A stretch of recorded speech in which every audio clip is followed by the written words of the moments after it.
Good morning to all of you. आज हम लोग समझेंगे force between two parallel current carrying conductors. अभी हम लोगों ने पढ़ लिया था force on single current carrying conductor when placed in magnetic field F is equal to, हम लोगों ने प्रूफ किया था I V L sine theta. उसी के आगे का सीक्वेंस ये है। अब यहाँ पे हम लोग देख रहे हैं दो करंट कैरिंग कंडक्टर एक दूसरे के पास में रखे हुए हैं, उनके बीच में कितना फोर्स लगता है पर यूनिट लेंथ। चलिए आइए, इसके लिए हमने ये मान लिया कि एक कंडक्टर ये है, दूसरा कंडक्टर ये है। ये मान लिया कंडक्टर मान लिया x1 y1, ये कंडक्टर मान लिया x2 y2। इसमें करंट I1 फ्लो हो रहा है, इसमें करंट I2 फ्लो हो रहा है, और ये एक दूसरे से स्मॉल r डिस्टेंस पर रखे हैं। इनके बीच की जो डिस्टेंस है वो कितनी है, स्मॉल r। ये हम यार यहां पर ले रहे हैं। चलिए, तो ये कंडक्टर जो x1 y1 है इसमें करंट I1 है, और जो x2 y2 इसमें करंट I2 है। दोनों कंडक्टर दूसरे के पैरेलल रखे हुए हैं। आप लोगों को पता है कि करंट की वजह से कंडक्टर के अराउंड मैग्नेटिक फील्ड जनरेट होता है। ये मैं आपको फर्स्ट लेक्चर में इसमें समझाया था कि अगर मान लो एक कंडक्टर है जिसमें करंट आई फ्लो हो रही है, उसमें मैग्नेटिक फील्ड यहाँ पे रहेगा इनवर्ड और यहाँ पे रहेगा आउटवर्ड। ठीक है, मतलब यहाँ पे बनाएगा मान लो इनवर्ड का साउथ पोल मान लेते हैं, आउटवर्ड का नॉर्थ पोल। ये हम लोग पढ़ चुके हैं। तो ऐसे यहाँ पे जो करंट I1 है, यहाँ पे I2 है, तो ये करंट I1 भी इस वायर के चारों तरफ मैग्नेटिक फील्ड बनाएगा, और ये करंट I2 भी वायर के चारों तरफ एक मैग्नेटिक फील्ड बनाएगा। ठीक है, तो हम लोग ये कह सकते हैं कि ये वायर इसकी मैग्नेटिक फील्ड में रखा हुआ है और ये वायर इसकी मैग्नेटिक फील्ड में रखा हुआ है। क्यों? क्योंकि ये वायर अपना बनाएगा मैग्नेटिक फील्ड, ये बनाएगा अपना मैग्नेटिक फील्ड। तो यहाँ पे हम लोग ये कॉन्सेप्ट लेते हैं कि ये वायर इसकी फील्ड में रखा हुआ और ये वायर इसकी फील्ड में रखा, मतलब wire x1 y1 wire x2 y2 की मैग्नेटिक फील्ड में रखा हुआ है, या wire x2 y2 x1 y1 की मैग्नेटिक फील्ड में रखा हुआ है। हम दोनों के अलग अलग मैग्नेटिक फील्ड कैलकुलेट करेंगे, उसके बाद फिर हम देखेंगे फोर्स यूनिट लेंथ पर कितना लग रहा है। देखिए,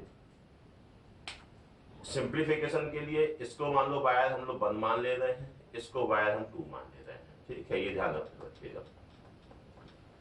अब हम लोग स्टार्ट करते हैं। मान लिया ये कोई पॉइंट ले रहे हैं P। इस पॉइंट P पर इस वायर x1 y1 की वजह से कितना मैग्नेटिक फील्ड जनरेट हो रहा है वो हम लोग देखेंगे। हम लोग पढ़ चुके हैं ampere circular law. Ampere circular law में हम लोगों ने कहा था magnetic field due to straight current carrying conductor B equal to mu not upon 4 pi 2I upon R। तो बस यहाँ इस पॉइंट P पर I1 की वजह से कितना मैग्नेटिक फील्ड बन रहा है वो हम लोग देखेंगे। आइए,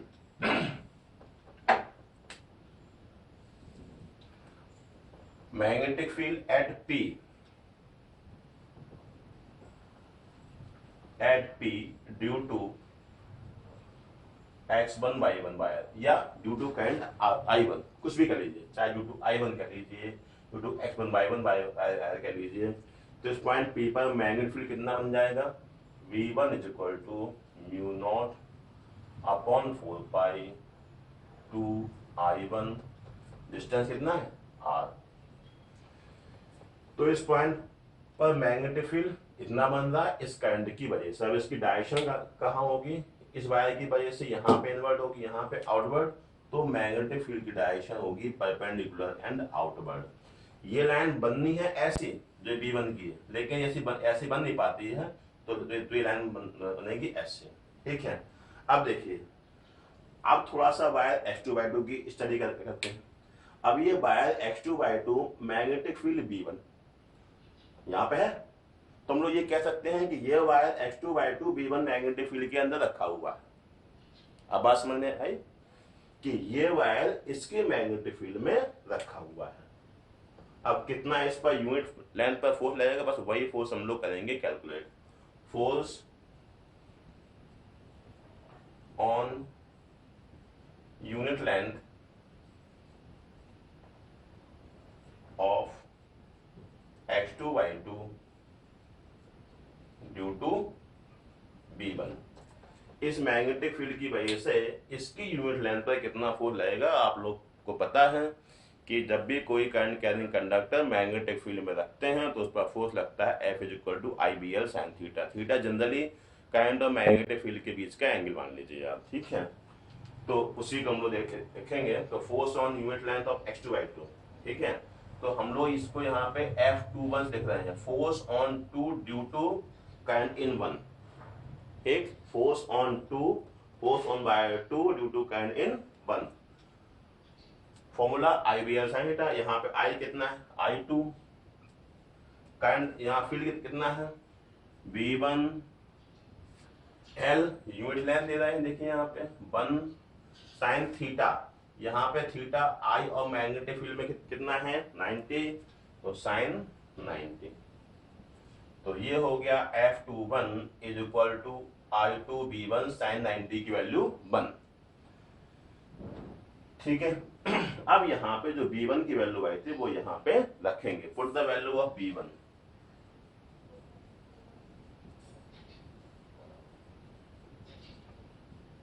तो F21 हो गया I2 μ0/4 2I1/R, ठीक है। जिसको स्क्रीनशॉट लेना हो ले लीजिए इस चीज का। अब इसको और एक्सप्लेन कर दीजिए। और F21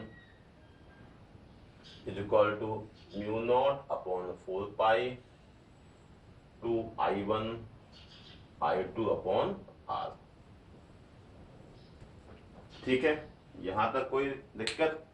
अब इस फोर्स की डायरेक्शन कहां होगी, इसके लिए फ्लेमिंग का लेफ्ट हैंड रूल, यही रिक्वायर्ड एक्सप्रेशन, यहीं तक एग्जाम में पूछा जाता है। एग्जाम में थोड़ा सा और आगे पूछते हैं, वो मैं समझा रहा हूं फिलहाल।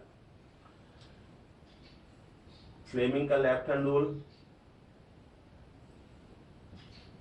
Force magnetic field current father mother child, ऐसे याद कर सकते हैं। अब इस बायर पे देखिए, हम इस का यूज कर रहे हैं कि फोर्स की डायरेक्शन कहां होगी, F21 के। फील्ड बाहर की तरफ है, ये कर लिया हम लोगों ने। करंट कहाँ है, करंट ऊपर की तरफ है, तो ये करंट को देखिए, उंगली ऊपर की तरफ लेके, अंगूठा कहाँ है, अंदर की तरफ है। तो इस पॉइंट पे जो फोर्स की डायरेक्शन होगी वो कैसी होगी, इस डायरेक्शन में F21, ठीक है। यहां तक बात समझ में आई। उम्मीद करता हूं कि आप लोगों को ये चीज समझ में आई होगी। अब डेरिवेशन अगर यहां तक पूछा जाए, आप यहां तक करेंगे। अक्सर या हमेशा इसी तरह से पूछा जाता है, बहुत इंपॉर्टेंट डेरिवेशन है, जाने कितनी बार CBSE ने पूछा हुआ है। अब अगर मान लो एक बार उन्होंने ये कहा था कि आप ये बताइए कि इस पर जो फोर्स लगेगा और इस पर जो फोर्स, दोनों फोर्स इक्वल होंगे, ठीक है। अब कैसे होंगे, अब इसके बाद की चर्चा। यहां तक आता 3 नंबर में, लगभग हर साल आने वाला क्वेश्चन है ये, ठीक है। तो यहाँ पे F21 को हम लोग साइड में लिख लेते हैं। F21 = हो गया μ0/4 2I1I2/R। इसे मान लो इक्वेशन बन मान लिया, ठीक है। अब आओ जो CBSE लेटेस्ट पूछने लगी है उसको देखते हैं।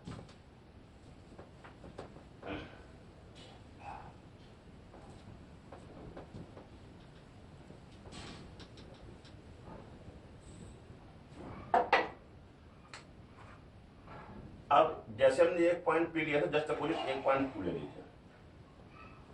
अब इस मैग्नेटिक फील्ड, इसकी वजह से पॉइंट क्यू पर मैग्नेटिक फील्ड हम लोग करेंगे calculate. Magnetic field at Q due to, चाहे x2/2 कर दीजिए या ड्यू टू करंट I2, कितना होगा वो फील्ड हम लोग शायद अगर B1 माना था, इसको मान लो, B2 मान लो, हाँ B1 माना था, इसको B2 मान लो। B2 = mu not upon 4 pi 2I2। Distance कितनी यहां से यहां तक की आर, ये हो गया आर। अब इस फील्ड की डायरेक्शन इसके लिए देखिए ये थंब रखा, डायरेक्शन को काइंड यहां पे देखिए इनवर्ड है, तो यहां पे फील्ड की डायरेक्शन हो गई इनवर्ड। ठीक है, इस क्यू को यहां लिख देना। ठीक है, चाहे रेखा पे है क्लियर देखने का साफ साफ। अब ये वायर B2 मैग्नेटिक फील्ड में रखा हुआ है, तो अब इस पर कितना लग रहा है फोर्स, ये हम लोग करेंगे कैलकुलेट। फोर्स ऑन वायर 1 या X1/A1 ड्यू टू करंट मान लो, या due to magnetic field B2।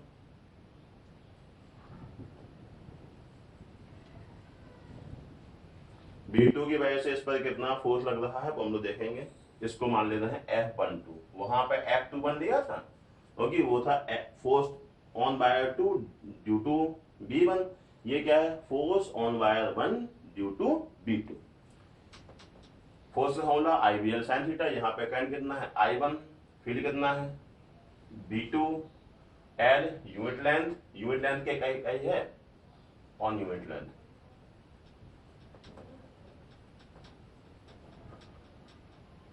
Sine theta, theta कितना है, ये जो B2 बना हुआ है ये परपेंडिकुलर इनवर्ड है, तो यहाँ पे I और B2 बीच में एंगल कितना हो जाएगा 90, तो ये हो गया I1 B2। ठीक, अब put the value of B2।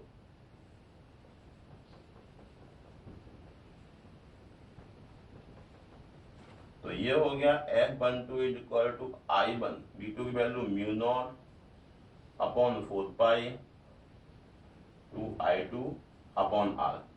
तो ये हो गया F12 is equal to mu not upon 4 pi 2I1 I2 upon R। ठीक, अब इस फोर्स की डायरेक्शन कहाँ होगी, इसके यूनिट लेंथ पे लगने वाला फोर्स ये आ गया F12। अब बस वही इस फोर्स की डायरेक्शन के लिए फ्लेमिंग का लेफ्ट हैंड रूल लगाइए। फोर्स, मैग्नेटिक फील्ड और ये करंट। देखो सबसे पहले इस फिंगर का यूज करते हैं, फोर फिंगर का, इससे हम लोग मैग्नेटिक फील्ड की डायरेक्शन को लिखते हैं, बनाते हैं।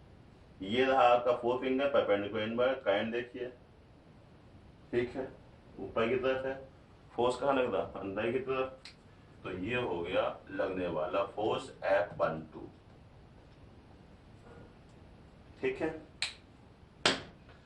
अब देखिए यहाँ पे F21 ये है, F12 ये है, इन दोनों के मैग्नीट्यूड सेम है, देखिए। ठीक, तो इसलिए हम लोग ये कह देते हैं from equation 1 and 2 both force will be same. यही क्वेश्चन आता है कि आप ये शो करिए कि करंट फ्लो हो रहा है, तो दोनों वायर के बीच में लगने वाला फोर्स जो होगा वो दोनों वायर पर सेम होगा बाय 1 and 2। ये भी यही है, ये भी यही है, F12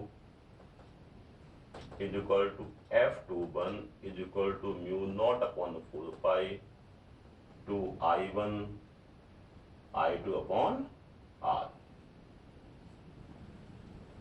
ये आजकल पूछा जाने लगा है, ये इस समय CBSE या स्टेट बोर्ड एग्जामिनेशन का ये न्यू ट्रेंड चल रहा है कि इस तरह से आप सो कर दीजिए। चलिए आइए, इसके बाद एक चीज और पूछता है, वो भी थोड़ा सा देख लीजिए।